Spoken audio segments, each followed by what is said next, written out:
Hello students, हम लोग इस वीडियो लेक्चर में कुछ और टेक्निकल क्वेश्चन डिस्कस करेंगे और टॉपिक है लूप।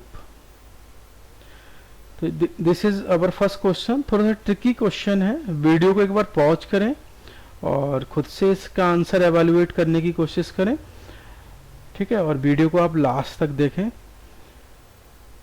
अब देखिए, इसमें हमने मेन फंक्शन के अंदर टू वेरिएबल्स लिए हुए हैं, व्हाइल लूप लगाया हुआ है, और इस लूप के अंदर जो हमने एक्सप्रेशन लिखा हुआ है ये टर्नरी ऑपरेटर का एक्सप्रेशन है। इसमें हमने टर्नरी ऑपरेटर यूज किया हुआ है जो कि क्वेश्चन मार्क और कॉलन होता है।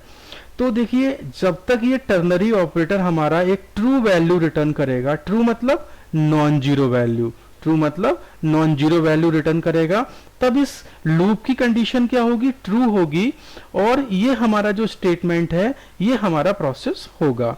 अगर ये जो हमारा टर्नरी ऑपरेटर है ये अगर कोई फॉल्स वैल्यू रिटर्न करता है, फॉल्स का मतलब क्या होगा, जीरो वैल्यू रिटर्न करता है, तब ये लूप की कंडीशन फॉल्स हो जाएगी और ये स्टेटमेंट हमारा प्रोसेस नहीं होगा। जैसा आप जानते हैं कि लूप की कंडीशन जब तक ट्रू बनी रहती है तब तक हमारा जो भी इसकी बॉडी के अंदर स्टेटमेंट लिखा हुआ है, यहाँ तो एक ही स्टेटमेंट लिखा हुआ है, ये बार बार प्रोसेस होगा। ये तो मैंने इसकी बात बता दी आपको लूप की कंडीशन की। अब हम बात करते हैं कि लूप के अंदर हमने लिखा क्या है। लूप के अंदर हमने एक टर्नरी ऑपरेटर यूज किया हुआ है।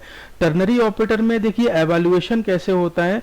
सबसे पहले ये अगर मैं OP1 कहता हूं इसको, और ये OP2 हो गया, हमारा ऑपरेंड 2 हो गया, और ये ऑपरेंड 3 हो गया, तो ऑपरेंड 1 सबसे पहले एवेल्युएट होता है।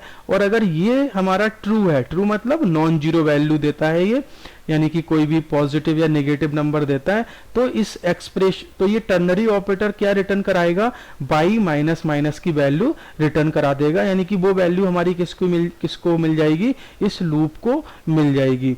और अगर ये माइनस माइनस एक्स हमें एक फॉल्स वैल्यू रिटर्न करता है, फॉल्स का मतलब क्या हुआ, जीरो वैल्यू रिटर्न करता है, तो हमारा बाई प्लस प्लस जो होगा वो रिटर्न होगा इस टर्नरी ऑपरेटर के थ्रू, और ये वैल्यू हमारी किसको मिलेगी, इस लूप की कंडीशन बन जाएगी।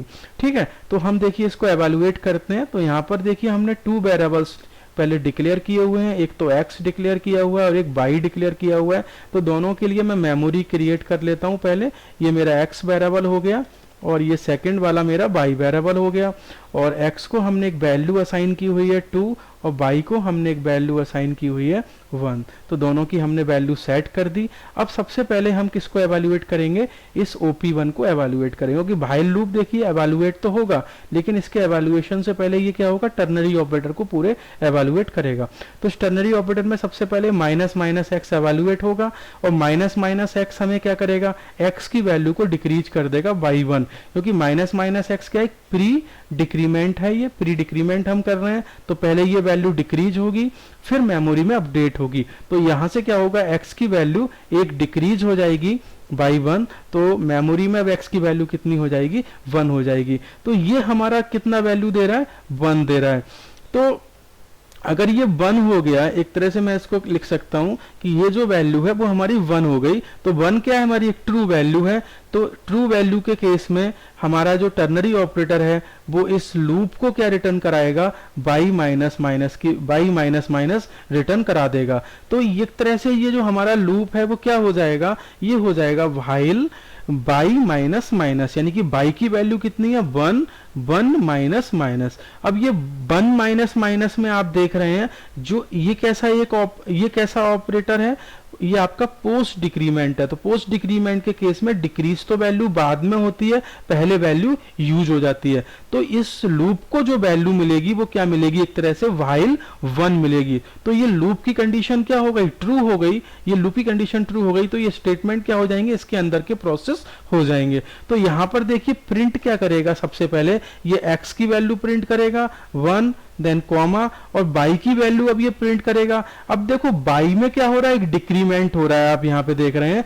तो ये वैल्यू यूज तो हो गई लूप में बाई की, लेकिन उसके यूज करने के बाद बाई की वैल्यू को क्या कर देगा, ये मेमोरी में अपडेट कर देगा, यानी कि इसको डिक्रीज कर देगा बाई 1। तो मेमोरी में बाई की वैल्यू कितनी हो जाएगी, 0 हो जाएगी। वो वैल्यू यहाँ पे 0 हम क्या कर रहे हैं, प्रिंट करा रहे हैं। तो पहली बार इसमें क्या प्रिंट होगा, 1, 0। तो अब ये लूप है, तो लूप की कंडीशन ये फिर से चेक करेगा, यानी कि फिर एवेल्युएट करेगा माइनस माइनस एक्स को।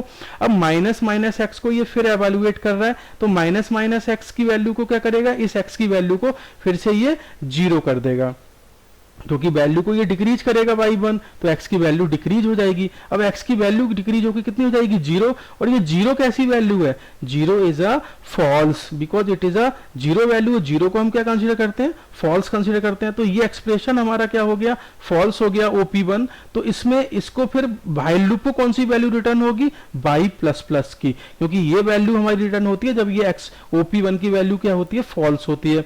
तो एक तरह से जो हमारा व्हाइल लूप है अब वो क्या हो जाएगा, व्हाइल लूप हमारा हो जाएगा while 0 plus plus 0 plus plus. अब ये 0 प्लस प्लस क्या है, पोस्ट इंक्रीमेंट हो रहा है। पोस्ट इंक्रीमेंट में क्या होता है कि जो वैल्यू होती है एक्सप्रेशन की वो पहले हम यूज कर लेते हैं। तो एक तरह से इसको व्हाइल को क्या मिलेगा, 0 मिलेगा। और 0 क्या है, एक फॉल्स वैल्यू है, फॉल्स वैल्यू, बिकॉज 0 को हम कंसीडर करते हैं फॉल्स।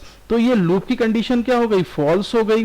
तो ये लूप हमारा वर्क नहीं करेगा। तो इसका मतलब क्या हुआ, ये कितना डिस्प्ले कराएगा आउटपुट स्क्रीन पे, ओनली 1,0। तो ये 1,0 डिस्प्ले करा देगा। हालांकि अगर मैं इसमें देखूं, जब हमारा लूप तो यहाँ प्रोसेस हो ही नहीं रहा है, ठीक है, लेकिन अगर मैं यहां कहीं बाद में लूप को टर्मिनेट करने के बाद में अगर मैं इसमें किसकी वैल्यू को प्रिंट कराता हूं, y की वैल्यू को प्रिंट कराता हूं, तो ये एक इंक्रीज यहां पे कर देगा। लेकिन एट दिस टाइम जब हम इसको यूज कर रहे हैं तो ये वैल्यू 0 हो चुकी है और लूप हमारा टर्मिनेट हो जाएगा।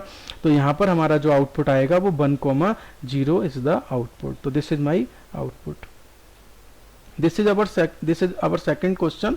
इस क्वेश्चन में आप देख रहे हैं हमने एक मेन फंक्शन लिखा है और फॉर लूप लगा दिया है। फॉर लूप में आप जानते हैं कि हम सेमीकोलन यूज करते हैं। ये वाला पार्ट हमारा इनिशियलाइजेशन का होता है, सबसे पहले सेमीकोलन से पहले, और दोनों सेमीकोलन के बीच में हम कंडीशन देते हैं, और आफ्टर सेमीकोलन हम दूसरे सेमीकोलन के बाद क्या लगाते हैं, अपने काउंटर को अपडेट करते हैं। ठीक है, तो यहाँ पर हम इन तीनों चीजों को यहाँ पे क्या है, एम्प्टी कर दिया है। और आप दूसरा जो फॉर लूप देख रहे हैं, यहाँ पे 2 फॉर लूप लगाए हुए हैं। बेसिकली ये नेस्टिंग है, पहला फॉर लूप है और ये दूसरा फॉर लूप है। उसका हमने प्रिंटफ लिखा है हेलो। तो यहाँ ये पूछ रहा है हेलो कितनी बार प्रिंट होगा। देखिए यहाँ पर हमने कोई भी कंडीशन नहीं दी हुई है, तो ये लूप कोई सिंटैक्स एरर नहीं होगी, हमारा लूप प्रॉपर वर्क करेगा। लेकिन ये जो लूप है it is called a infinite loop, इसको हम इनफाइनाइट लूप कहते हैं। ये भी हमारा इनफाइनाइट लूप है। तो ये वाला लूप हमारा इनफाइनाइट टाइम चल रहा है और ये वाला लूप भी हमारा इनफाइनाइट टाइम चल रहा है। तो ये जो हेलो मैसेज है ये कितनी बार प्रिंट होगा, ये भी हमारा इनफाइनाइट टाइम प्रिंट हो जाएगा। तो hello is printed infinite time. देखिए एक और हमने इसी टाइप का क्वेश्चन लिया हुआ है जो अभी सेकंड क्वेश्चन डिस्कस किया था। यहाँ पे थोड़ा सा चेंज किया है। यहाँ पे देखिए फॉर लूप लगाया है, लेकिन फॉर लूप को यहीं पे टर्मिनेट कर दिया है सेमीकोलन लगा के। ये फॉर लूप है, ये यहाँ पे सेमीकोलन से टर्मिनेट हो गया है।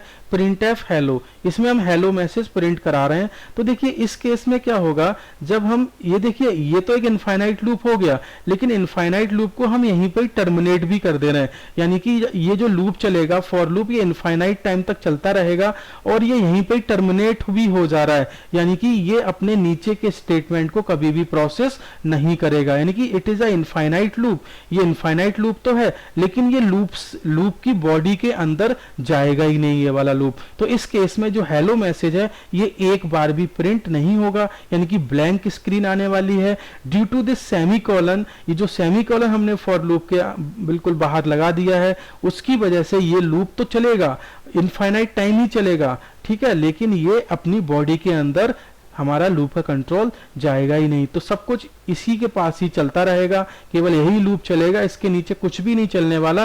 But it is go to infinite, तो यहां तक जब पहुंचेगा ही नहीं तो कुछ भी मैसेज प्रिंट नहीं होगा। तो इसमें हम होगा nothing is printed infinite loop. Thank you for watching this video.